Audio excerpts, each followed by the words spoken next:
และศิลปะลำพูนอาร์ตแอนด์มิวสิกเฟสติวัลกิจกรรมไนท์มาร์เก็ตและกิจกรรมประเพณีลอยกระทงจังหวัดลำพูนเทศกาลโคมแสนดวงที่เมืองลำพูนเทศกาลแห่งสีสันและความสุขเทศกาลท่องเที่ยวจังหวัดลำพูนแห่งปีกับการบูชาโคมแขวนโคมที่ยิ่งใหญ่ที่สุดในโลก19 กันยายนถึง10 พฤศจิกายน 2568 ที่จังหวัดลำพูนจากหมื่นเป็นแสน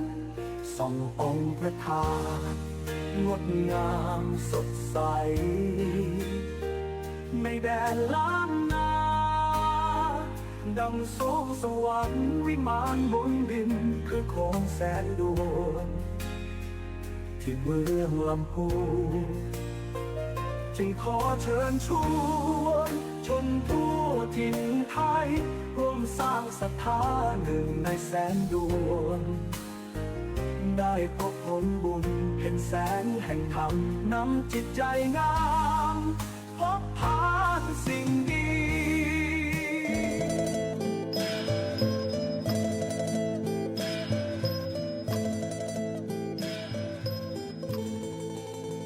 ที่นี่สถานีวิทยุกระจายเสียงแห่งประเทศไทยจังหวัดลำพูนสำนักประชาสัมพันธ์เขต 3 กรมประชาสัมพันธ์ส่งกระจายเสียงในระบบ FM Stereo Multiplex ความถี่ 95 เมกะเฮิรตซ์ ช่วงเวลาจากนี้ไปเชิญท่านติดตามรับฟังรายการสภาเกษตรกรพบประชาชนครับ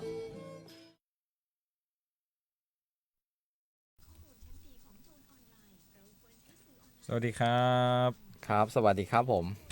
สวัสดีผู้รับชมรับฟังทุกท่านนะครับพบกับรายการสภาเกษตรกรพบประชาชนนะครับกับผมน้ำแข็งกันทลักษณ์สมานนะครับนักวิเคราะห์นโยบายและแผนนะครับครับผมโก้นะครับกิติพิษดาชนบทครับนักวิชาการเกษตรครับผมครับของสำนักงานสภาเกษตรกรจังหวัดลำพูนครับพวกเราก็นำข่าวนะครับเกี่ยวกับเรื่องการเกษตรเกี่ยวกับเรื่องดินฟ้า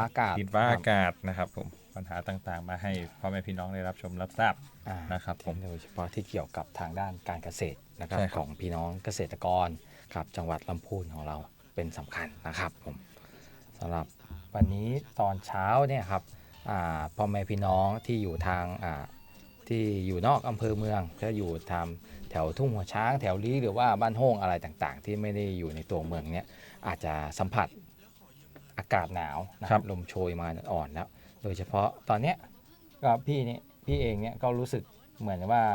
แพ้แล้วเริ่มเป็นเพราะว่าส่วนตัวนี่เป็นภูมิแพ้เวลามีอากาศอะไรต่างๆมาเนี่ยเสียงก็จะเริ่มแหบเริ่มแห้งครับเราก็จะรู้สึกว่าลมหนาวใกล้เข้ามาแล้ว Winter coming ใช่ช่วงนี้อากาศเปลี่ยนวันก่อนโทรไปหาเพื่อน 2-3 คนนี่คือไอกันทุกคนเริ่มไอเริ่มมีปัญหาใช่อันนี้เราก็ต้องรักษาสุขภาพนะครับก็มาถึงข่าวแรกของเรานะครับที่เกี่ยวกับทางด้านการเกษตรก็เรื่องของการเตือนเฝ้าระวังศัตรูพืชนะครับระหว่างวันที่9ถึง22ตุลาคมครับ2568นะครับอันนี้ก็เป็นข้อมูลครับข้อมูลที่มาจากอันนี้ก็ขอขอบคุณนะกลุ่มพยากรณ์และเตือนการระบาดศัตรูพืชกองส่งเสริมการอารักขาพืชและการจัดการดินและปุ๋ยกรมส่งเสริมการเกษตรนะครับภาคเหนือของเราเองเนี่ยนะครับก็ให้เฝ้าระวังนะครับโดยข้าวนี่ก็เรื่องของเพี้ยกระโดดสีน้ำตาลเพี้ยอ่อนโรคขอบใบแห้งโรคไหม้ข้าวนะครับข้าวโพดที่เราปลูกทางทุ่งหัวช้างลี้นะครับเป็นสำคัญเนี่ยก็ระวังหนอนเจาะลำต้นเพี้ยอ่อนโรคใบไหม้แผลใหญ่อ้อยเนี่ยก็จะมีหนอนกออ้อยด้วงหนวดยาวโรคใบขาวอ้อยโรคแส้ดำลำไยอันนี้เป็นพืชเศรษฐกิจของเราเลยก็มีพวกหนอนกินใบเพี้ยแป้งโรคลาดำโรคแอนแทกโนสกาแฟนี่รู้สึกจะมีปลูกอยู่ทางแถวลี้ทุ่งหัวช้างก็นี่เป็นนำร่องกันอยู่นะก็จะมีพวกหม้อเจาะผลกาแฟหนอนกาแฟสีแดงเพี้ยหอยแล้วก็โรคแอนแทกโนสอันนี้ก็เป็นกลุ่มโรคที่เราต้องระมัดระวังเฝ้าระวังนะครับส่วนที่บ้านใกล้เรือนเคียงของเราก็ภาคกลางก็ลักษณะเดียวกันก็จะมีข้าวนะครับมีข้าวก็เหมือนกันมะพร้าวก็พวกแมลงดำหนามด้วงแรดไรสี่ขามะพร้าวสับปะรดระวังเพี้ยแป้งโรคเหี่ยวมันสับปะหลังนี่ก็พวกเพี้ยแป้ง โรคพุ่มแจ้โรคใบไม้โรคใบด่างอ้อยก็เหมือนกันพวกหนอนกออ้อยด้วงหนวดยาวโรคใบขาวอ้อยอันนี้ก็ให้มาระวังเพราะว่าบางทีเราอาจจะปลูกไม่มากอย่างอ้อยเนี่ยเราอาจจะปลูกไม่มากแต่ว่าเราก็มีปลูกไม่ได้เป็นระดับแบบพืชไร่ที่ว่ามีการ 40-50 ไร่แต่เราปลูกนิดๆหน่อยๆเอาไว้บริโภคในครัวเรือนอะไรต่างๆเนี่ยก็ให้เฝ้าเรามาระวังก็อย่างที่นำเสนอกันทุกครั้งนะว่าต้นตอของการระบาดมันเกิดจากกลุ่มเล็กๆแล้วทีนี้พอมันระบาดมันก็จะเป็นทวีคูณ ใช่ครับ มันไม่ใช่ค่อยจาก1เป็น2 2เป็น3เป็น4ไม่ใช่มันจะเป็น2เป็น8เป็น10เป็น20อะไรอย่างเงี้ยพอมันระบาดมากๆเงี้ยมันก็จะทวีคูณมันก็จะสร้างความเสียหายในวงกว้างได้นะครับก็ฝากพี่น้องเกษตรกรนะครับเวลาไปตรวจแปลงไปตรวจอะไรต่างๆเงี้ยก็ให้หมั่นตรวจเช็คเพราะว่านั่นนะครับพื้นฐานของเกษตรกรก็เกิดมาจากความขยันขันแข็งความเอาใจใส่เพราะบอกได้เลยว่าที่อยู่ในวงการการเกษตรนะทั้งในหน่วยของทำงานแล้วก็ภาคส่วนตัวทำการเกษตรเนี่ยตื่นเช้าทุกวันใช่ครับว่าจะเป็นหน้าไหนฮะหน้าฝนเราก็ต้องไปดูน้ำตามสวนตามไร่ว่าท่วมขังไหมหน้าแล้งก็เราก็ไปดูว่ามันน้ำมันแหกมันแห้งมันขอดไปไหมหรือว่าฤดูอะไรต่างๆเราก็ไปตรวจแปลงอันนี้เชื่อว่าพี่น้องเกษตรกรจังหวัดของลำพูนของเราก็ขยันขันแข็งกันทุกคนนะครับอันนี้ก็ให้เฝ้าตรวจระวังตรวจแปลงตรวจเรื่องพืชอะไรต่างๆถ้าหากตรวจพบตรวจอะไรก็แจ้งหรือว่ารายงานทางเกษตรตำบลในพื้นที่นะครับผมซึ่งเรื่องนี้มันต้องหมั่นตรวจหมั่นดูนะครับพี่มันเป็นของคู่กันใช่ครับเขาเสริมสถานการณ์น้ำแป๊บหนึ่งน้ำปิงน้ำวังแม่น้ำตาปีแม่น้ำกกเนี่ยปริมาณน้ำอยู่ในเกณฑ์ปกตินะครับผมอันนี้เป็นข้อมูลของทางศูนย์ติดตามและแก้ไขปัญหาภัยพิบัติด้านการเกษตรกระทรวงเกษตรและสหกรณ์อัปเดตได้ว่าก็วันนี้ในเรื่องต่างๆก็ปีนี้ก็คือเรื่องของน้ำนะครับที่มันไม่มีการท่ว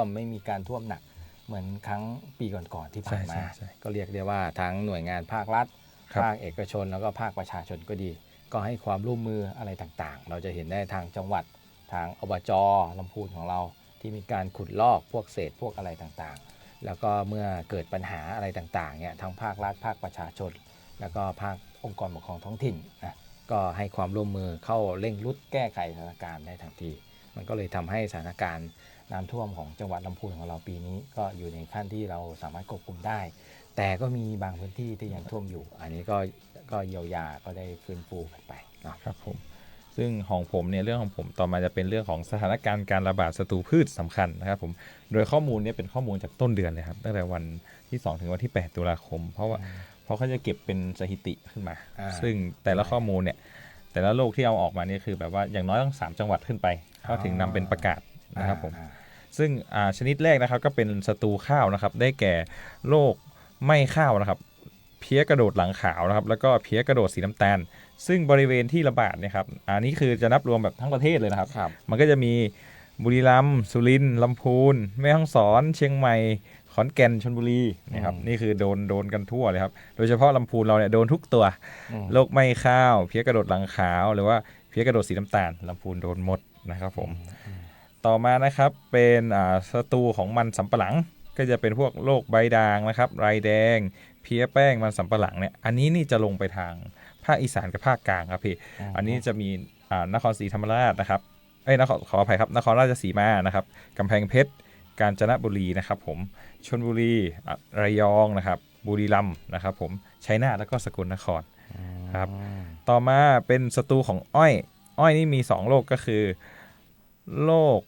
ในขาวอ้อยนะครับโรคใบขาวอ้อยนะครับผมกับโรคหนอนทออ้อยซึ่งของใบขาวอ้อยนี่ไประบาดที่ขอนแก่นกาฬสินธุ์แล้วก็อุดรธานีนะครับส่วน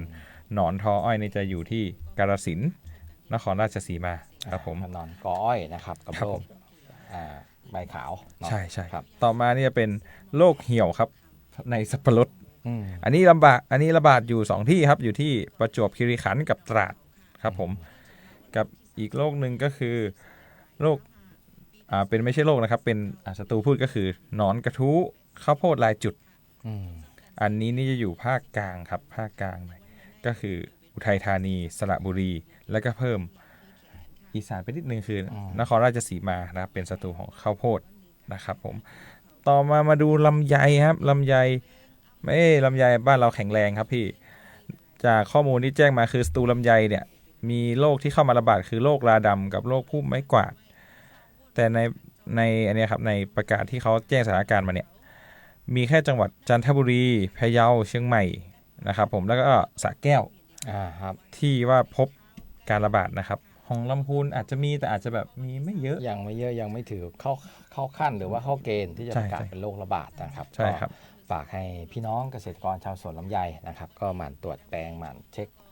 พืชสวนของเราของท่านนะครับโดยเฉพาะพี่น้องที่ปลูกข้าวโพดเลี้ยงสัตว์นะครับที่อยู่ทางลี้ทุ่งหัวช้างก็ดีนะครับถือว่าเป็นพื้นที่ปลูกข้าวโพดนะครับเพราะว่าช่วงนี้มันเป็นระยะที่มันจะต้องสร้างฝักสร้างเมล็ดอะไรต่างๆเพราะว่าอีกไม่นานจะเก็บเกี่ยวหรือบางส่วนที่ปลูกเร็วก็อาจจะสร้างฝักสร้างเมล็ดเสร็จแล้วหากมีการระบาดอะไรตรงนี้มันก็จะทำให้ผลผลิตเสียหายได้เพราะว่าเราก็เตรียมการมาเป็นปีเนาะเพื่อที่จะเก็บเกี่ยวผลผลิตหากเราพลาดหรือว่ามีการระบาดตรงนี้เกิดไปมันก็จะทำให้เรื่องของผลผลิตที่จะเป็นรายได้ตลอดทั้งปีหรือว่าทั้งปีของหลายๆท่านของเกษตรกรหลายท่านก็จะเสียหายไปเพราะฉะนั้นก็ให้กำลังใจแล้วก็ให้ท่านไปตรวจแปลงนะครับหากพบการระบาดอะไรต่างๆเนี่ยท่านก็ไปดูเนาะครับต่อมานะครับก็จะเป็นอีกโรคหนึ่งอันนี้คือเป็นโรคในช่วงหน้าหนาวนี่คือเฝ้าระวังโรคพืชและแมลงศัตรูพืชในช่วงหน้าหนาวนะครับผมโดยโรคแรกคือโรคเน่าคอดินโดยลักษณะอาการของโรคก็จะเป็นเชื้อราจะเข้าไปทำลายพืชในระยะต้นกล้าทำให้ลำต้นเน่าและตายอย่างรวดเร็วนะครับผมอันที่2เป็นแมลงครับคือหนอนคีบกระหล่ำหรือหนอนคืบกระหล่ำเนี่ยนะครับอันนี้จะเป็นศัตรูพืชสำคัญของผักตระกูลกระหล่ำโดยเฉพาะผักคะน้ากระหล่ำปีกระหล่ำดอกผักกาดขาวนะครับพวกพืชตระกูลถั่วต่อมาก็จะเป็นหนอนใยผักนะครับผมอันนี้ก็เป็นอันนี้เหมือนกันเป็นพืชตระกูลที่เกษตรกรผู้ปลูกกระหล่ำหรือผักกาดเนี่ยต้องระมัดระวังเป็นอย่างดีครับผมต่อมาเป็นโรคราน้ำค้างซึ่งเกษตรกรทุกท่านจะรู้จักโรคนี้อยู่แล้วเพราะมันจะมาเฉพาะมันจะมานี่แหละช่วงหน้าหนาวเราอ่านมาตลอดเนี่ยเราก็จะรู้เลยหนาวแล้วอันนี้มาแล้วราน้ำค้างนะครับแล้วตัวสุดท้ายก็คือ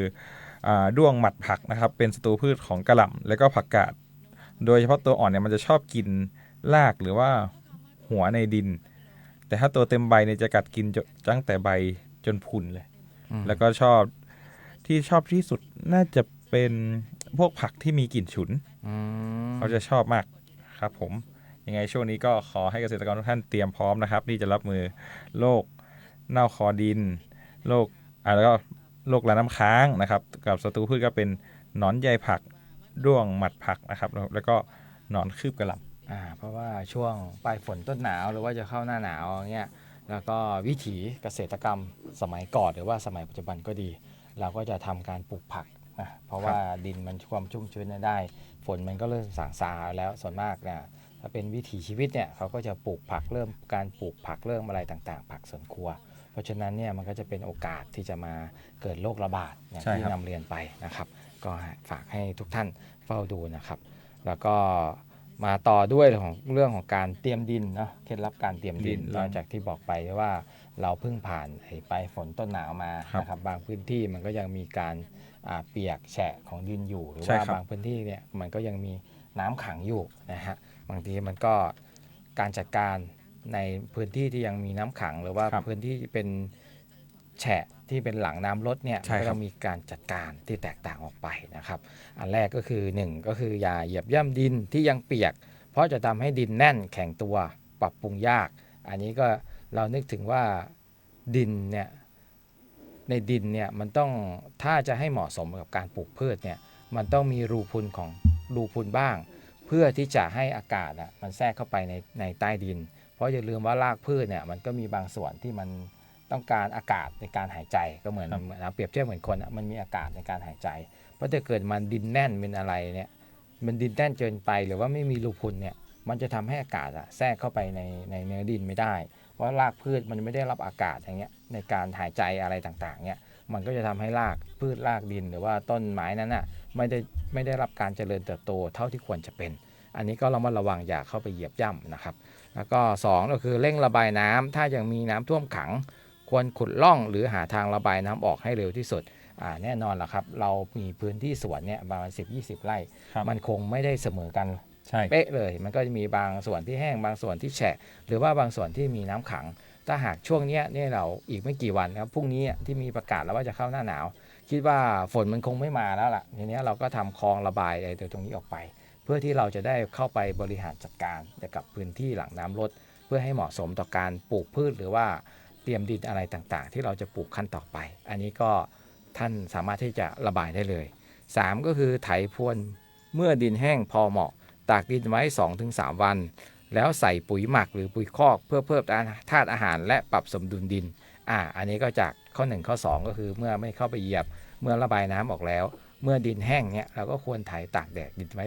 2-3 วัน 1 ก็คือดินที่มันอยู่ใต้ดินมันโดนน้ำท่วมขังก็คือไม่มีอากาศแน่นอนอยู่แล้วใช่ไหมน้ำท่วมแล้วพอน้ำลดอากาศแทรกไปก็อาจจะน้อยเราก็พลิกกลับมาหน้าดินพลิกหน้าดินขึ้นมาเพื่อให้มันโดนแสงแดดอะไรต่างๆเพราะบางทีมันเชื้อโรคอย่างเชื้อราหรือว่าเชื้ออื่นที่เราไม่สามารถมองเห็นได้ตัวเปล่าเนี่ยก็เป็นการใช้แสงแดดในการฆ่าเชื้อเบื้องต้นนะครับแล้วก็การใส่ปุ๋ยหมักปุ๋ยคอกเนี่ยเราก็เหมือนกับว่า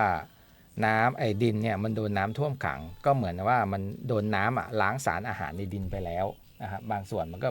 สารอาหารในดินเนี่ยบางส่วนมันก็ละลายไปกับน้ำมันก็ที่เป็นสาเหตุที่ว่าเราทำไมต้องลดน้ำนะครับคือเอาน้ำเนี่ยไปทำละลายสารอาหารในดินเพื่อให้พืชเอาไปใช้อันนี้ก็เหมือนกันเมื่อดินเนี่ยมันโดนน้ำท่วมนานๆสารอาหารเนี่ยในดินเนี่ยมันก็จะบางส่วนมันก็จะไหลไปกับน้ำอยู่แล้วมันก็จะทำให้ดินเนี่ยขาดสารอาหารได้เนี่ยการเติมปุ๋ยหมักปุ๋ยคอกก็เหมือนกับการไปฟื้นฟูดินแล้วก็ไปเพิ่มหรือว่าไปเติมสารอาหารในดินให้กลับคืนมาอันนี้ก็ควรที่จะใส่เพื่อเพิ่มทานอาหารและปรับสมดุลเมื่อเราทำตามขั้นตอนนี้1 2 3เนี่ยดินก็จะโป่งร่วนซุยแล้วก็หน้าหนาวที่เราชอบปลูกผักเราก็สามารถที่จะปลูกผักนะครับเพื่อการบริโภคในครัวเรือนก็ดีหากเหลือหรือว่ามีปริมาณมากเราก็ไปขายตามร้านค้าชุมชนก็เป็นวิถีชีวิตเกษตรพอเพียงนะครับอันนี้ก็เป็นกันได้ก็ฝากย้ำกันอีกทีก็คือดินที่หลังน้ำลดก็คืออย่าเข้าไปเหยียบย่ำนะเพราะจะทำให้ดินแน่นนะครับแข็งตัวปรับปรุงยาก2ก็คือเร่งระบายน้ำในพื้นที่ที่มีน้ำท่วมขัง3ก็คือไถพรวนดินให้แห้งพอเหมาะและตากดิน 2-3 วันนะครับแล้วก็ใส่ปุ๋ยคอกหรือว่าปุ๋ยหมักเพื่อเพิ่มสารอาหารในดินเนาะก็ฝากพี่น้องเกษตรกรครับผม อีกเรื่องหนึ่งอันนี้เป็นเรื่องของสำนักงานสภาเกษตรกรแห่งชาติ อันนี้ เป็นสภาเกษตรกรแห่งชาติเลยเป็นส่วนกลางนะครับ เป็น เรา ส่วน ก็ กลาง มี เลย สภาเกษตรกรระดับจังหวัด ใช่ครับ นะครับก็คือพวกเรานี่แหละ ใช่ ครับก็จะมีประธานสภาเกษตรกรจังหวัด ใช่ ซึ่ง ครับ จะเป็นสมาชิกสภาเกษตรกรแห่งชาติ ใช่ครับ ตามตำแหน่งนะครับแล้วในส่วนของสภาเกษตรกรแห่งชาติก็คืออยู่ที่ส่วนกลาง ใช่ครับกรุง เขา เท ก็ พ จะ มหานคร เขาก็จะมีสมาชิกทีนี้ก็สมาชิกสภาเกษตรกรแห่งชาติเนี่ยประเภทผู้ทรงคุณวุฒิด้านสัตว์เนี่ยมันว่างลงก็จะเชิญชวนนะครับให้พี่น้องเกษตรกรที่มีคุณสมบัติครบถ้วนเนี่ยครับก็ไปสมัครเป็นสมาชิกสภาเกษตรกรแห่งชาติประเภทผู้ทรงคุณวุฒิด้านสัตว์นะครับแทนตำแหน่งที่ว่างก็เปิดรับสมัครวันที่17 ตุลาคมถึง 6 พฤศจิกายน 2568 นะครับเวลา 8:30 น.ถึง 16:30 น.ไม่เว้นวันหยุดราชการนะครับไม่เว้นวันหยุดเลยนะครับณสำนักงานสภาเกษตรกรแห่งชาติสอบถามรายละเอียดเพิ่มเติมได้ที่สำนักงานสภาเกษตรกรแห่งชาติเบอร์โทรศัพท์นะครับ 02-142-3901 หรือสำนักงานสภาเกษตรกรจังหวัดทุกจังหวัดครับของจังหวัดลำพูนเรา ก็ได้เช่นกัน พวกเรานี่แหละครับ ใช่ครับ ก็สำนักงานเราก็อยู่ที่ป่าซางเนาะ ที่ว่าการ อำเภอป่าซางนะครับก็สามารถที่จะหากมีความสนใจจะสอบถามรายละเอียดนี่ก็โทรมาสอบถามได้นะครับเพราะว่าคุณสมบัติเนี่ยเอาเบื้องต้นก็มีคุณสมบัติเฉพาะนะครับเป็นเฉพาะเนี่ยก็คือเป็นผู้มีความรู้ความสามารถเชี่ยวชาญด้านเกษตรกรรมด้านใดด้านหนึ่งได้แก่ด้านพืชด้านสัตว์และด้านประมงมีประสบการณ์ทำงานและผลงานเป็นที่ประจักษ์โดยพิจารณาจากผลงานทางวิชาการหรือความสำเร็จในสาขาวิชาอาชีพหรือที่เกี่ยวข้องนะครับอันนี้ก็สามารถที่จะสอบถามได้ในเรื่องของอายุนะครับในเรื่องคุณสมบัติทั่วไปก็มีสัญชาติไทยมีอายุไม่ต่ำกว่า25 ปีบริบูรณ์ไม่เป็นบุคคลล้มละลาย ไม่เป็นข้าราชการการเมือง ผู้ดำรงตำแหน่งทางการเมือง สมาชิกสภาท้องถิ่น ผู้บริหารท้องถิ่น หรือกรรมการที่ปรึกษาเจ้าหน้าที่ของพรรคการเมือง ไม่เป็นข้าราชการพนักงานหรือลูกจ้าง ซึ่งมีตำแหน่งหรือเงินเดือนประจำของราชการส่วนกลางครับไม่เป็นพระภิกษุหรือนักบวชไม่เป็นบุคคล ซึ่งทางราชการหรือรัฐวิสาหกิจหรืออื่นๆนะครับให้ออกหรือเลิกจ้างเพราะทุจริตต่อหน้าที่นะครับอันนี้ก็เป็นเบื้องต้นนะครับก็ถ้าท่านใดมีความสนใจก็ติดต่อมาที่สำนักงานสภาเกษตรกรจังหวัดลำพูนนะครับเพราะว่าเดี๋ยวเราจะได้คุยรายละเอียดกันทั้งเรื่องแบบฟอร์มหรือเรื่องคุณสมบัติต่างๆ ที่เกี่ยวข้องตลอดจนคำแนะนำต่างๆนะครับก็จะได้ข้อมูลที่ครบถ้วนครับผม เพราะถ้าในของ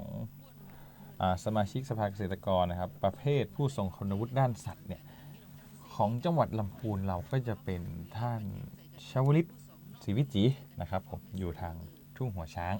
อันนี้คือด้านสัตว์โดยตรงนะครับถ้าด้านประมงก็จะเป็นท่านอารันณเชียงใหม่นะครับผมแต่ถ้าด้านพืชเนี่ยก็จะมีคุณลุงสมัยแก้วภูศรีครับกับเรียกว่าอะไรเราจะเรียกว่าดร.ประหยัดครับดร.ประหยัดนางสาวประหยัดมโนภาเศร้าครับผมแล้วก็คนล่าสุดเลยคุณล่าสุดเลยคือท่านอาจารย์ชินวรครับผมอันนี้ก็ขึ้นเข้ามาเป็นผู้ทรงคุณวุฒิด้านพืชนะครับผมต่อมาต่อเป็นเรื่องที่เราเกริ่นไปตอนต้นชั่วโมงนิดๆของเราก็คือเรื่องหน้าหนาวซึ่งมันก็ใกล้เข้ามาแล้วนะครับใกล้แล้วก็ทางขอบคุณข้อมูลจากกองประเมินผลกระทบต่อสุขภาพนะครับกรมส่งเสริมความรอบรู้และสื่อสารสุขภาพนะครับผมของกระทรวงสาธารณสุขนะครับผมเขาได้บอกวิธีการเตรียมตัวดูแลสุขภาพในช่วงหน้าหนาวมาฝาก6วิธีซึ่งถ้าคนแข็งแรงทั่วไปเนี่ยมันก็ไม่น่ามีปัญหาแต่ว่าเราอย่าลืมว่าไม่ได้มีแค่เรามันยังมีผู้ป่วยโรคเรื้อรังมันยังมีกลุ่มเสี่ยงต่างๆมีถึงผู้สูงอายุที่เขาแบบไม่สามารถที่จะทนกับอากาศหนาวได้เยอะนี่ครับซึ่งในส่วนนี้ก็รับรู้ว่าเป็นข้อมูลครับไว้ช่วยกันข้อแรกนะครับหมายถึงการดูแลสุขภาพร่างกายในช่วงหน้าหนาวก็จะเป็นดูแลร่างกายให้อบอุ่นนะครับสวมหมวกไหมพรมหรือเสื้อคลุมกันหนาวใส่ถุงมือถุงเท้าและรองเท้าให้ใส่สวมสบายในกรณีที่อากาศหนาวนะครับต่อมาก็คือวิตามินซีนะครับสูงก็ทานผักผลไม้ที่มีวิตามินซีเช่นส้มสตรอเบอรี่ฝรั่งเนี่ยครับผมต่อมาก็จะเป็นหากิจกรรมทางกายที่ดีเช่นการโยคะเต้นแอโรบิกหรือที่ไม่มีแดดจัดหรือแล้วแต่เต้นเนี่ยก็ในที่ไม่มีแดดจัดนะครับแล้วก็ไม่มีลมพัดแรงต่อมาก็คือ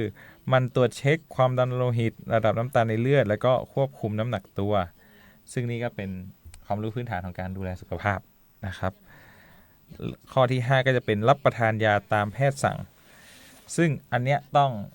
เข้าใจอยู่ว่าบางคนแบบกินทุกวันกินจนลืมไม่กินไม่เห็นเป็นไรเลยอะไรเงี้ยแต่ในกระบวนการของยามันจะมีเขาเรียกว่าไงดีมันจะมีเอฟเฟกต์ของมันอยู่มันจะมีถ้าเรากินยาตามที่แพทย์สั่งคือแพทย์เขาก็จะคำนวณมาแล้วว่ายาตรงนี้ต้องกินนี้เวลาเท่านี้เพื่อที่ใช้งานตลอดทั้งวันอะไรเงี้ยถ้าเราไปคิดว่าไม่กินก็ไม่เป็นไรวันก่อนก็ไม่กินก็ไม่เป็นไรมันก็อาจจะไม่เป็นไรตอนนั้นแต่จริงๆแล้วมันถ้าเราทำอย่างนี้จนสะสมมันจะส่งผลเสียต่อเราแน่นอนนะครับก็คือมันกินนาทีนี้มันจะไปส่งผลอีกประมาณชั่วโมง2ชั่วโมงมันจะไม่ได้แบบเห็นผลทันทีใช่ครับเพราะฉะนั้นน่ะเราหากเราลืมหรือว่าการกินยาเนี่ยก็มันก็จะส่งผลหรือว่าส่งเอฟเฟกต์ไปได้อย่างที่น้ำแข็งที่แจ้งไปนะครับว่ามันไม่เห็นเป็นอะไรคือณวินาทีที่ไม่กินมันไม่ไปเห็นผลแต่ว่ามันจะส่งผลระยะยาวเพราะบางทีการเดี๋ยวกินเดี๋ยวไม่กินเนี่ยมันในบางอย่างในเชื้อโรคบางตัวเนี่ยมันก็จะเกิดการดื้อยาใช่ครับบางทีเราแค่กินโดสก็คือขนาดแค่2เม็ดนะแต่พอเรากินแค่เม็ดเดียวหรือว่าไม่กินอย่างเงี้ยบางทีในการเจ็บป่วยในโรคนั้นครั้งต่อไปมันอาจจะต้องเพิ่มปริมาณยามันเป็นนะพี่ผมก็เคยเป็นคนได้ผมละเคยเลยกินยาความดันไม่ตรงเวลาแรกๆความดันปกติเลยแต่พอแบบปล่อยตัวเองไงปล่อยตัวเองแล้วไม่เป็นไรละอะไรเงี้ยก็กลายเป็นวิธีนี้แบบอาการเริ่มกลับมาแล้วเริ่มแบบเฮ้ยไม่ได้แล้วเราต้องดูแลตัวเองให้ดีกว่านี้นี่เขาเรียกว่าอายุน้อย100 โลไม่ใช่ยังอายุน้อยความดันเกิน200นะครับใช่ครับนะครับก็ให้ระมัดระวังนะครับส่วนเรื่องสุดท้ายเป็นเรื่องที่เขาเตือนมาก็คือเรื่องการพักผ่อนให้เพียงพอ ซึ่งคนปัจจุบันนี้นอนถือว่านอนน้อย โดยเฉพาะวัยรุ่นเนี่ยวัยรุ่นนอนน้อยมาก เปรียบกับตัวเองก็ได้เมื่อก่อนเคยนอน4 ทุ่มเนี่ยแต่หลังๆมานี่รู้สึกเที่ยงคืนทุกวัน แต่ต้องตื่นเช้า เพราะฉะนั้นเรื่องการพักผ่อนให้เพียงพอเนี่ยควรเป็นการใส่ใจแบบชนิดแบบต้นๆของเราเลย โดยเขาบอกว่าควรนอนถึงวันละ 7-8 ชั่วโมงต่อวันนะครับผมเพื่อให้ร่างกายพักฟื้นแล้วก็เตรียมพร้อมจะตื่นขึ้นมาสู้กับวันต่อไปครับ แล้วก็ในส่วนของที่เราเฝ้าระวังก็ที่เราอ่านมันผ่านก็ประมาณวันที่ 23เนี่ยเนาะ ใช่ครับ 23เนี่ยก็ทางของกรมอุตุเนี่ยเขาก็จะประกาศให้เป็นเข้าสู่ฤดูหนาวโดยตรงแล้วนะครับอย่างเป็นทางการก็ให้มาระวังไม่ว่าเป็นเรื่องของดูแลร่างกายให้อบอุ่นเสื้อผ้าเนี่ยไหมพรมหรือว่าอะไรต่างๆเนี่ยแล้วก็นำออกมาซักพึ่งแดดตากแดดเตรียมพร้อมเตรียมการให้เรียบร้อย เรื่องวิตามินซีในการบริโภคตรงนี้ก็ดีบ้านเราเนี่ยโดยเฉพาะพี่น้องเกษตรกรเชื่อว่าเกือบทุกบ้านก็จะมีฝรั่งที่เราปลูกไว้เป็นพืชหลังบ้านไม้ผลหลังบ้านอะไรอย่างเงี้ยเราก็สามารถที่จะเพิ่มบริโภคได้หรือไม่ตามตลาดนัดตามอะไรที่เราไปเห็นนะปกติเราก็ทานผลไม้ตามฤดูกาลแล้วแต่ก็เดี๋ยวช่วงเนี้ยปลายฝนต้นหนาวช่วงที่รอยต่ออากาศเราก็อาจจะเพิ่มกินฝรั่งกินอะไรต่างๆ ที่ว่ามันก็ราคาไม่สูงมากสำหรับท่านที่มีกำลังซื้อก็สตรอเบอรี่ก็ดีก็โอเคก็ได้ใช่ไหมครับแล้วก็กิจกรรมทางกายเรื่องของการออกกำลังกายอะไรต่างๆเนี่ยเชื่อว่า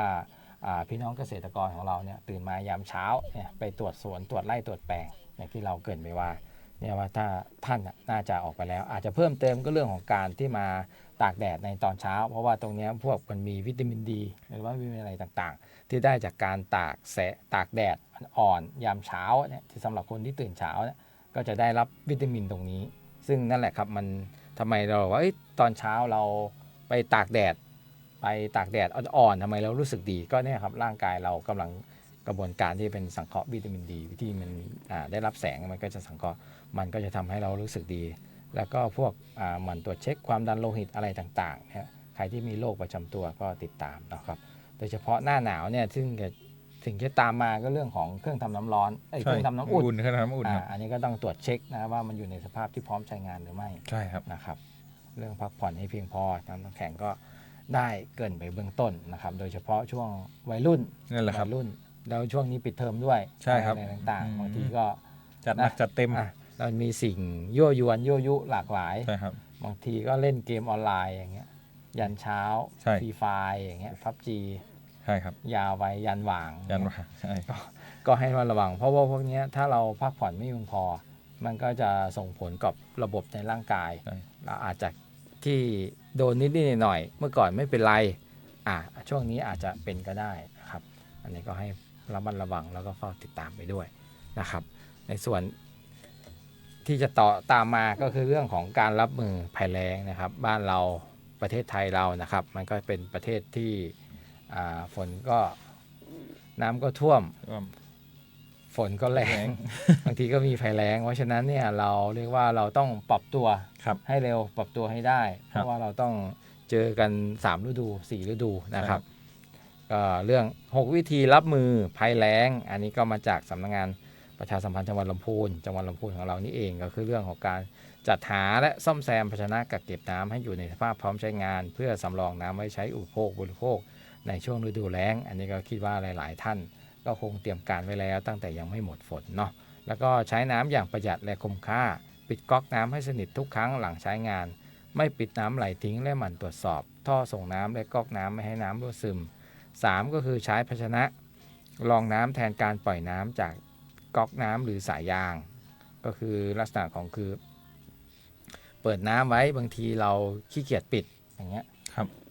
แล้วเดี๋ยวก็เปิดอีกก็ปล่อยไว้อย่างนั้นแหละทีนี้ก็เปลี่ยนก็อาจจะหาถังหาอะไรเนี่ยไปรองนะครับเพื่อน้ำตรงนั้นถึงว่าเราไม่ได้ใช้เอาต่อเราไปรดน้ำต้นไม้ก็ได้เพราะว่าช่วงนี้ฝนมันไม่ได้ตกไม่อะไรแล้วเพราะฉะนั้นในเรื่องของการรดน้ำต้นไม้รดน้ำอะไรต่างๆเนี่ยมันก็จะมีความจำเป็นแล้วก็จะได้เรื่องของน้ำพวกนี้ไปใช้ได้เนาะ4น้ำที่เหลือจากการใช้งานไปใช้ประโยชน์อย่างอื่นก็รดน้ำต้นไม้ทำความสะอาดพื้นอันนี้ก็สำคัญ5เลือกใช้อุปกรณ์ประหยัดน้ำใช้ก๊อกน้ำหรือฝักบัวชนิดประหยัดน้ำเพื่อช่วยลดปริมาณการใช้น้ำอันนี้ก็มันต้องออกแบบตั้งแต่การติดตั้งสร้างบ้านครั้งแรกอันนี้เชื่อว่าหลายๆท่านก็คงเลือกผลิตภัณฑ์หรือว่าอุปกรณ์ประหยัดน้ำมาแล้ว 6. เรื่องใช้ชักโครกแบบประหยัดน้ำและไม่ทิ้งเศษอาหารกระดาษทิชชู่ลงในโถชักโครกเพราะให้น้ำสูญเสียน้ำในปริมาณมากพอเราทิ้งไปถ้าเราไม่ทิ้งแล้วเรากดครั้งเดียวมันจะสะอาดแต่พอเราทิ้งอะไรต่างๆไปหลายๆครั้งเนี่ยบางทีมันกดครั้งเดียวไม่พอมันทำให้กด 2-3 ครั้งก็เป็นการเปลืองน้ำโดยใช่เหตุอันนี้ก็ให้เกษตรกรแล้วก็ทุกท่านนะครับให้ระมัดระวังแล้วก็เข้มงวดในเรื่องตรงนี้โดยเฉพาะช่วงนี้เป็นช่วงปิดเทอมลูกๆหลานอยู่บ้านอะไรเนี่ยก็ให้ระมัดระวังเด็กเล่นน้ำเล่นอะไรต่างๆเนี่ยบางทีเปิดน้ำเล่นรดน้ำก็เดี๋ยวพอช่วงนี้มันหนาวจริงแต่กลางวันมันร้อนมาก เพราะฉะนั้นเรื่องของการอาบน้ำอาบอะไรอย่างเงี้ยก็อย่าเพิ่งวางใจนะครับมันก็จะโยงไปเรื่องของเด็กกับการจมน้ำอีกแหละเพราะมันปิดเทอมแล้วอากาศมันร้อนเด็กก็จะไปเล่นน้ำอันนี้ก็ให้ระมัดระวังนะ ใช่ครับ เรื่องภัยแล้งเนี่ยก็เดี๋ยวเราก็จะเอาสาระและการแจ้งเตือนอะไรมาฝากนะเป็นประจำนะครับก็ให้ทุกท่านติดตามเนาะ นะครับซึ่งพอถึงช่วงหน้าหนาวเนาะช่วงนี้มีขอเสริมอีกเรื่องหนึ่งก็คือเป็นกระแสช่วงนี้ก็จะกลับมาเดินป่าตั้งแคมป์เป็นเทรนเริ่มมีกระแสเดินป่ามีวิ่งเทรลมีอะไรเงี้ยซึ่งแบบดีมากผมมาชื่นชอบมากกับกิจกรรมเหล่านี้แต่ที่ว่าต้องระวังเลยนะครับเพราะว่ามันมีมาให้เรารู้และเราทราบแล้วเป็นข่าวอยู่ทุกๆปีครับพี่ก็คือเรื่องการผิงไฟในเต็นท์หรือว่าการดื่มเหล้าแก้หนาวเพราะกิจกรรม2 อย่างเนี้ยเป็นกิจกรรมที่ทำให้คนเราสามารถเสียชีวิตได้โดยที่ไม่รู้ตัวใช่โดยอันแรกเนี่ยเขาบอกว่าแบบผิงไฟในเต็นท์เนี่ยไม่ควรนะครับนำเตาถ่านหรือตะเกียงน้ำมันก๊าซนะครับเข้าไปจุดภายในเต็นท์นะครับเพราะว่าควันไฟเนี่ยมีก๊าซคาร์บอนไดออกไซด์และก๊าซคาร์บอนมอนอกไซด์นะครับผมที่จะทำให้เซลล์ของอวัยวะต่างๆเนี่ยขาดออกซิเจนที่จะไปเลี้ยงโดยเฉพาะไปเลี้ยงส่วนสมองนะครับผมทำให้ง่วงหลับโดยไม่รู้ตัวแล้วก็เสียชีวิตได้คือเหตุการณ์พวกนี้มันเคยเกิดขึ้นในอดีตแล้วเราก็เห็นเป็นตัวอย่างแล้วแต่บางครั้งเราลืมมันมีหลายๆคนที่เขาแบบมันหนาวนะพี่มันก็เอาไปหน่อยอยากได้ไปอะไรอย่างเงี้ยครับซึ่งอีกอันนึงก็จะเป็นไม่ควรดื่มเหล้าแก้หนาวเพราะว่าทำให้อุณหภูมิในร่างกายนะครับลดต่ำลงนะครับหากดื่มเหล้าเข้าไปมากๆเนี่ยจะออกฤทธิ์กดประสาทและกดประสาทส่วนกลางนะครับผมทำให้เมาจนหลับไปโดยไม่ได้ดูแลร่างกายให้อบอุ่นอย่างเพียงพอก็ทำให้เสียชีวิตได้อีกซึ่งประเด็นเรื่องนี้เราก็เคยเห็นกันมาเยอะนักต่อนักเพราะฉะนั้นเมื่อเกิดอาการหนาวหรือว่ารู้ว่าจะต้องไปในสถานที่ที่มันต้องหนาวนะครับหรือว่าอย่างน้อยก็คือแบบมีการเตรียมพร้อมเนี่ยก็ควรจะเตรียมถุงนอนนะครับผมผ้าปูรองพื้นเต็นท์นะครับผ้าห่มเสื้อกันหนาวผ้าพันคอหมวกถุงเท้าแล้วก็ถุงมือให้พร้อมนะครับผมซึ่งช่วยลดความเสี่ยงในการที่แบบเกิดเหตุที่ไม่คาดฝันขึ้นนะครับเราไปเดินป่าหรือว่าไปเดินเทรลหรือว่าอะไรต่างๆเราเพื่อรักษาสุขภาพใช่ครับเพราะฉะนั้นหลังจากรักษาสุขภาพแล้วเราก็ต้องรักษาชีวิตด้วยใช่ครับเพราะฉะนั้นเรื่องพวกนี้ก็ให้ระมัดระวังโดยเฉพาะไอ้สิ่งที่เตือนเนี่ยมันก็เราก็เตือนกันซ้ำๆแต่ว่ามันก็เกิดซ้ำๆเพราะฉะนั้นอย่าชะล่าใจนะครับโดยเฉพาะเรื่องของไฟอะไรต่างๆเนี่ยมันใช้ออกซิเจนในการเผาไหม้ใช่ครับยังไม่รวมกับพวกก๊าซคาร์บอนไดออกไซด์อะไรต่างๆใช่ครับคาร์บอนมอนอกไซด์ด้วยคาร์บอนมอนคาร์บอนไดออกไซด์ซึ่งตรงนี้มันผลิตก๊าซออกมาซึ่งร่างกายเราเนี่ยก็หายใจด้วยออกซิเจนครับแต่มันก็ออกซิเจนดึงไปใช้ในการเผาไหม้มันก็เหมือนกับเผาไหม้อากาศที่เราหายใจมันก็ลดลงไปแล้วสำคัญคือตอนนอนเนี่ยตอนอะไรต่างๆเนี่ยบางคนไว้แล้วก็ปล่อยทิ้งไว้ตรงนั้นแล้วสภาพของเต็นท์เนี่ยก็คือมันเป็นปิดอับก็ลมไม่ค่อยระบายมันคนละเรื่องกับการก่อกองไฟแล้วนอนที่กลางแจ้งอันนั้นอากาศมันถ่ายเทแต่ในเต็นท์อากาศมันไม่ถ่ายเทเพราะฉะนั้นเนี่ยเวลาเราเคลิ้มหลับไปเนี่ยเราไม่รู้เรื่องยิ่งพวกอากาศคาร์บอนไดออกไซด์พวกคาร์บอนมอนอกไซด์คาร์บอนไดออกไซด์อย่างเนี้ยมันจะกล่อมแล้วมันทำให้สลบนะพูดง่ายๆใช่ครับแล้วเราไม่รู้สึกตัวใช่เราก็ไม่รู้ว่าไฟมันไหม้ไปเท่าไหนว่าอากาศมันอึดอัดยังไงก็จะหลับไปนี่หลับก็คือภาษาสมัยก่อนแล้วว่าไหลตายพูดง่ายๆโรคไหลตายอันนี้ก็เป็นไปได้นะครับแล้วการดื่มเหล้าเนี่ยก็เหมือนกันบางทีมันจะร้อนมันจะสูบฉีดร้อนบางทีมันเมาก็เหมือนคนหมดสติครับแล้วก็หลับไปเลยไม่ได้สติหลับไป แล้วจังหวัดนั้นเนี่ยกลางวันมันจะร้อนมาก แต่กลางคืนมันก็จะหนาวมาก ครับ เราส่วนใหญ่เราก็ไปกินพวกแอลพวกอะไรต่างๆเนี่ย ใช่ ช่วงหัวค่ ใช่ ำซึ่งอากาศมันยังไม่หนาวมาก เราก็ ใช่ครับ ยังไม่รู้สึกตัวแล้วไม่มีอะไรหรอกบางที่บางกลุ่มเนี่ยถึงขนาดถอดเสื้อกิน ใช่ บางทีเมาได้ที่นุ่นไปเมา3 ทุ่ม4 ทุ่มเมาแล้วก็น็อกแล้วก็หลับไป พอตกดึกตี 1ตี 2ตี 3อะไรต่างๆ อากาศมันเริ่มเย็นมันอะไรเงี้ยแล้วเราไม่รู้สึกตัวเงี้ยบางทีมันก็ไปเลย ไปเลย เสียชีวิตไปเลย อันนี้ก็ให้ระมัดระวังเนาะ ใช่ครับ ให้รักษาสุขภาพรักษาชีวิตกันทุกคน เพราะว่ามันใกล้หน้าหนาวเข้ามาแล้วอะนะครับ ใช่ มันก็จะ ใช่ เราก็จะไปตั้งเต็นท์ไปตั้งแคมป์ก็เตือนกันครับทุกคนเป็นห่วงครับเป็นห่วง เป็นห่วงด้วยรักและห่วงใจจากใจสภาเกษตรกรนะครับ แล้วก็อีกเรื่องหนึ่งนะครับ เนื่องจากเรื่องของอากาศหนาวลมหนาวแล้วอีกส่วนหนึ่งก็เรื่องของฝุ่น PM 2.5 ครับ ซึ่งทางจังหวัดของเราเนี่ยลำพูนของเราเนี่ยมันก็เป็นรอยต่อเชียงใหม่ ที่เขาเรียกว่าโดยเฉพาะทางสภาพภูมิศาสตร์อ่ะมันล้อมรอบด้วยภูเขาที่เขาเรียกว่าแอ่งเชียงใหม่ลำพูนนะฮะเวลาลมหนาวมันมาจากทางฝางทางเชียงดาวมันมาตกทางนี้แล้วมันแอ่งมันก็เป็นแอ่งมันก็วนมันไม่ไปไหน มันก็จะส่งผลเรื่องของฝุ่นละอองอะที่มากกว่าเขตพื้นที่อื่นดังนั้นเนี่ยการป้องกันเรื่องของฝุ่นละอองขนาดเล็กฝุ่น PM 2.5 ก็ยังเป็นเรื่องที่เราต้องใส่ใจและให้ความสำคัญนะโดยเฉพาะช่วงฤดูแล้งที่จะเข้าหน้าหนาวเนี่ยวิธีการก็เรื่องพื้นฐานนะครับก็1ก็สวมหน้ากากอนามัยหรือหน้ากาก N95 เมื่อออกไปข้างนอก2ก็คือหลีกเลี่ยงการออกกำลังกายหรือทำกิจกรรมกลางแจ้ง3คือติดตามข่าวสารสถานการณ์ฝุ่นอย่างสม่ำเสมอเรื่องหน้ากากเนี่ยเราก็สวมใส่กันอยู่แล้วเป็นกิจวัตรกันอยู่แล้ว โดยเฉพาะช่วงที่เป็นไข้หวัดระบาดโดยช่วงนี้เป็นไข้หวัดสายพันธุ์ A ครับ ที่ระบาดกันแล้วก็การออกกำลังกายหรือทำกิจกรรมกลางแจ้งเนี่ยช่วงเย็นๆช่วงอะไรต่างๆที่มันอากาศมันตกอากาศมันหนักอ่ะมันกดลงมาอันนี้ก็ให้เรามาระวังกิจกรรมกลางแจ้งก็คือมันจะมีฝุ่นเข้ามานั่นแหละครับแล้วก็3ติดตามข่าวสารสถานการณ์ฝุ่นอย่างเสมอเพราะในกรณีที่มันมีเกิดปริมาณฝุ่นที่มากหรือสูงเกินไปเนี่ยทางหน่วยงานภาครัฐทางเนี้ยโดยเฉพาะสวทลำพูนของเราเนี่ยครับก็จะออกประกาศนะครับก็ให้เฝ้าติดตามนะครับก็4ก็คือปิดประตูหน้าต่างเพื่อป้องกันไม่ให้อากาศภายนอกเข้ามาภายในบ้านในช่วงที่ค่าฝุ่นสูงก็คืออากาศข้างนอกบ้านน่ะมันมีค่าฝุ่นสูงแต่อากาศข้างในบ้านน่ะเราอาจจะมีพวกเครื่องฟอกหรือว่าผ่านระบบกรองอะไรเงี้ยเราก็จะได้โดยเฉพาะเรื่องของการปิดเนี่ยมันจะเกิดอยู่ในส่วนของเด็กอนุบาลเด็กเล็กตามศูนย์เด็กเล็กอะไรต่างๆที่เขาต้องอยู่ภายในบางทีเขาใส่หน้ากากใส่แมสแล้วเขาอึดอัดเขาจะเผลอถอดหรือไม่ก็เป็นลักษณะของผู้ป่วยติดเตียงที่อยู่ตามบ้านตามอะไรต่างๆเนี่ยเราก็ให้มาระวังเรื่องของประตูหน้าต่างที่เปิดแล้วก็ใส่เครื่องของฟอกอากาศนะครับ5ก็คือลดกิจกรรมที่ก่อฝุ่นเช่นการเผาป่าหรือการเผาพื้นที่การเกษตรนะครับมันก็จะช่วยลดฝุ่นได้ในระดับหนึ่งนะครับอันนี้ก็ฝากกันนะครับให้ช่วยป้องกันนะครับ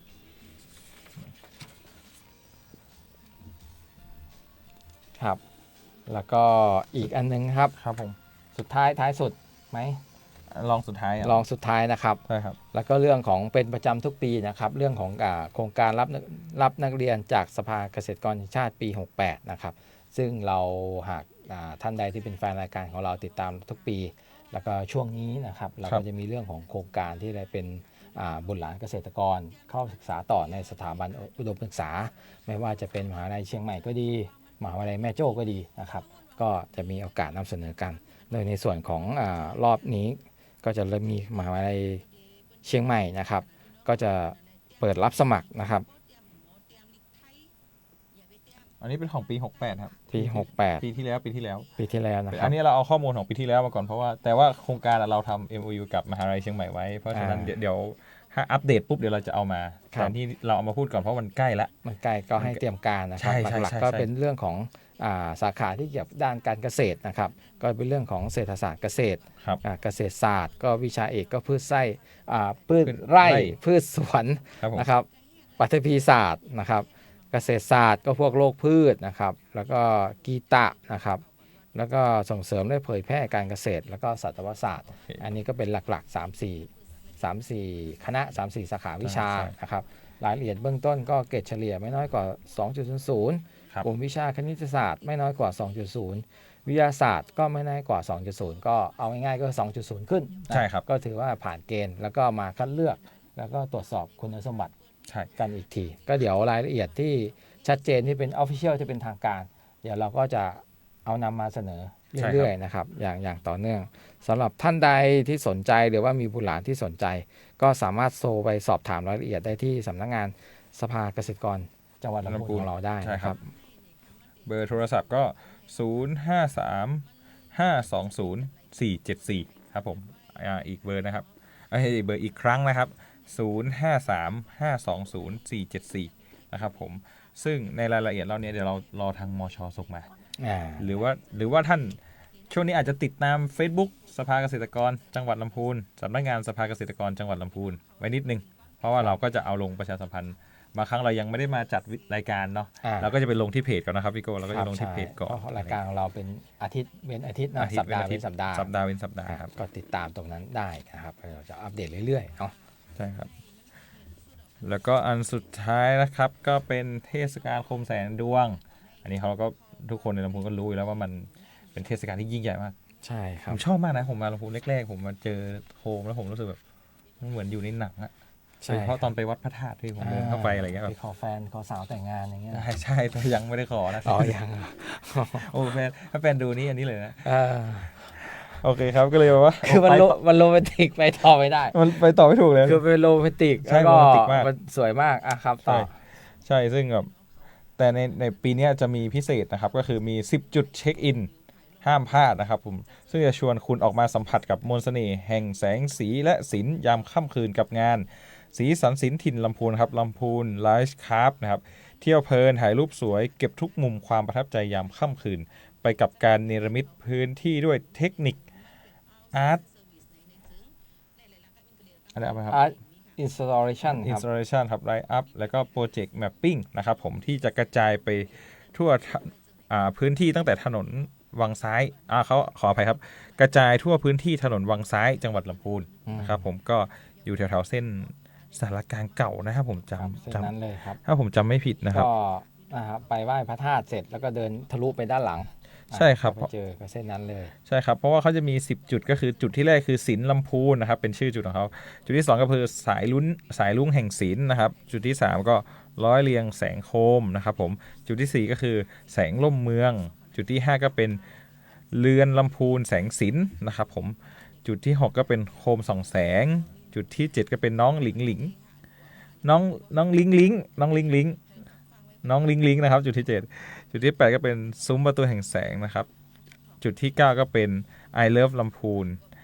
แสงใจลำพูนนะครับแล้วสุดท้ายก็คือจุดที่10เป็นกำแพงแสงลำพูนนะครับผมซึ่งกำแพงแสงลำพูนนี้ก็น่าจะเริ่มแถววัดชัยมงคลใช่ครับพี่แต่ไปจบที่สารกลางเก่าหรือเมนสเตทนะครับที่ถนนวังซ้ายก็คือเส้นนั้นเลยครับ เส้นนั้นเลย ถ้าประชาสัมพันธ์ให้เขาอันนี้ก็คือเส้นอะไรนะข้าวมันไก่ไทยแลนด์ใช่ไหมหลังวัดพระธาตุ นะครับ ครับผม ไปเส้นนั้นได้ก็อยากจะเชิญชวนนะครับพี่น้องชาวจังหวัดลำพูนหรือว่าพี่น้องจังหวัดลำพูนเองนั่นแหละแต่ว่าไปอยู่ต่างถิ่นต่างที่เนื่องจากในช่วงนี้มันเป็นช่วงเทศกาลนะครับบางคนก็อาจจะถือโอกาสนี้กลับบ้านนะอาจจะไม่ได้กลับบ้านช่วงปีใหม่แล้วก็ถือโอกาสวันนี้กลับมาบ้านไปฝนต้นหนาวบรรยากาศกำลังดีครับก็เชิญชวนนะครับ ครับผม ครับ ครับแล้วผมวันนี้ก็ขอลากันไปก่อนนะครับ ครับ ครับแล้วพบกันครับ สวัสดีครับ ครับ